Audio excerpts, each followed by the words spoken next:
Hello friend. आज का video मैंने मोदी जी के भाषण पे रखा है जो उन्होंने मेरठ में अभी मेट्रो के उद्घाटन पे दिया था। उन्होंने कुछ अजीब सी बातें की हैं जो ऐसा दर्शाती है कि क्या भारत के पॉलिटिक्स में बहुत जल्द ही कुछ बहुत बड़ा चेंज आने वाला है। क्या बीजेपी इंडिया अलायंस में कुछ भीतरघात कर रही है? क्या राहुल गांधी अकेले पड़ते जा रहे हैं या इसके विपरीत एनडीए में कुछ घात चल रहा है, या नरेंद्र मोदी जी अकेले पड़ते जा रहे हैं? क्या उन्हें अब टीएमसी का, डीएमके का, विपक्षी दलों के सहयोगी पार्टियों का बीजेपी को साथ चाहिए? अगर आप उनकी भाषण देखेंगे, जो मैं अभी आपको उसका कुछ अंश भाषण का सुनाना चाहूँगा, तो आप भी सुन के थोड़ा मतलब शॉक से रह जाएंगे कि टीएमसी की तारीफ़ कर रहे हैं, डीएमके की तारीफ़ कर रहे हैं। तो कुछ तो मोदी जी कुछ तो सोच के ही तारीफ़ कर रहे होंगे। चलिए पहले मोदी जी का ये भाषण का कुछ अंश सुन लेते हैं। और देखिए दिल्ली में जो हुआ, क्या उसमें कोई टीएमसी के लोगों ने पाप किया है? नहीं किया है। डीएमके के लोगों ने पाप किया है? नहीं किया है। बसपा के लोगों ने पाप किया है? नहीं किया है। फारूक अब्दुल्ला जी की पार्टी ने पाप किया है? नहीं किया है। सिर्फ और सिर्फ सरफरे नेता, कांग्रेस के बेलगाम नेता देश को तबाह करने पर तुले हुए हैं। अगर आपको प्रधानमंत्री की कुर्सी पर बैठना है तो पहले आपको जनता के दिल जीतने पड़ेंगे। तो आपने सुना मोदी जी का ये अंश भाषण का। ये मेट्रो के उद्घाटन में गए थे मेरठ, और वहाँ इन्होंने थोड़ा पॉलिटिकल स्पीच दिया। विपक्षी जो दल है इंडिया अलायंस, वो शायद टूट नहीं पा रही। जैसे 234 सीट्स हैं, वो अभी 233 नहीं हो पा रही।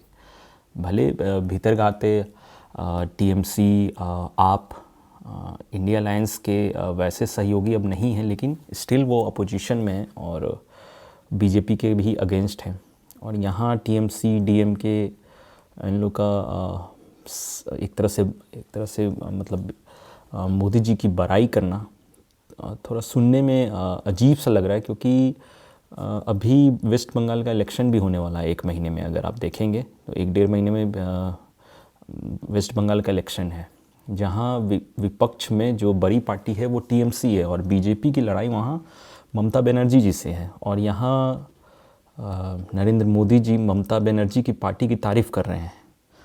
तो कुछ तो चल रहा है जो लार्जर स्केल पे दिख नहीं रहा। अंदर भीतर गाते अब जो है राहुल गांधी पे जो थोड़ा टारगेट है बीजेपी का, एनडीए का, जो थोड़ी 1-2 पार्टियां हैं उनकी थोड़ी टारगेट तीखी होती जा रही है। किरण रिजिजू जी ने तो कह दिया है कि वो देश के लिए ही थ्रेट है। उसके बाद देश विरोधी, अभी उनकी जो एआई समिट में उनके यूथ कांग्रेस ने जो विरोध दर्ज किया इंडिया यूएसए डील का, उसमें आप देख ही रहे हैं मीडिया का कवरेज, बीजेपी कैसे हावी है।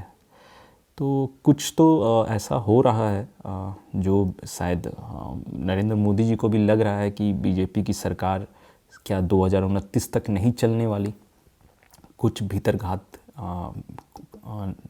राहुल गांधी जी कर रहे हैं, कुछ कोशिश चल रही है अंदर ही अंदर जो एनडीए को तोड़ सके और इंडिया की सरकार बन सके। क्योंकि अब जो दूसरा एक और अंश है उसमें नरेंद्र मोदी जी एक स्टेप आगे चले गए। वो भी अंश मैं आपको सुनाता हूँ। उसमें उन्होंने सोनिया गांधी और प्रियंका गांधी जी को भी लपेट लिया है। वो अंश अभी हमें आप सुनिए। अगर आपको प्रधानमंत्री की कुर्सी पर बैठना है तो पहले आपको जनता के दिल जीतने पड़ेंगे। महिलाओं एमपीओ को भेज करके सीट पर कब्जा करने से आप प्रधानमंत्री नहीं बन सकते हो। और माताओं बहनों को इस प्रकार से आगे करने की क्या मजबूरी है आपकी? क्या इतने खोखले हो गए हो आप लोग? अब सुना आपने, इसमें माता जो इन्होंने नाम लिया वो सोनिया गांधी जी हैं और बहन जो है वो प्रियंका गांधी हैं। तो मतलब कुछ शायद राज्यसभा में सोनिया जी कुछ खेल कर रही होंगी, प्रियंका गांधी जी का जो टच है बाकी एमपीज़ से, विपक्ष की जैसे एनडीए के एमपीज़ से, वो काफ़ी बेहतर कहा जाता है राहुल गांधी जी की जो टच है, जो एक कनेक्शन है। क्योंकि प्रियंका गांधी जी को लोग बोलते हैं वो ज़्यादा मिलनसार हैं कंपेयर टू राहुल गांधी। राहुल गांधी शायद बहुत चूज़ी हैं, बहुत रिज़र्व से रहते हैं। तो कुछ शायद चल रहा है। पार्लियामेंट का भी सेशन इस बार आपने देखा बहुत एक तरह से 1-on-1 रहा, विपक्ष भी नहीं झुकी। फुल पॉइंट देना चाहूँगा विपक्ष को कि वो पूरी तरह से एग्रेसिव रही है और शायद उसी का कुछ अब यहाँ आपको दिख रहा है मोदी जी के भाषण में भी कि थोड़े से ये हताश से लग रहे हैं और थोड़ा अब कोशिश कर रहे हैं कि राहुल गांधी जी पे डायरेक्ट टारगेट किया जाए। वैसे तो बीजेपी पिछले 10-12 सालों से कर रही है राहुल गांधी जी पे टारगेट, लेकिन अब राहुल गांधी का कद पहले जैसा नहीं है। एक एमपी का कद और एक लीडर ऑफ अपोजिशन का कद में बहुत अंतर होता है।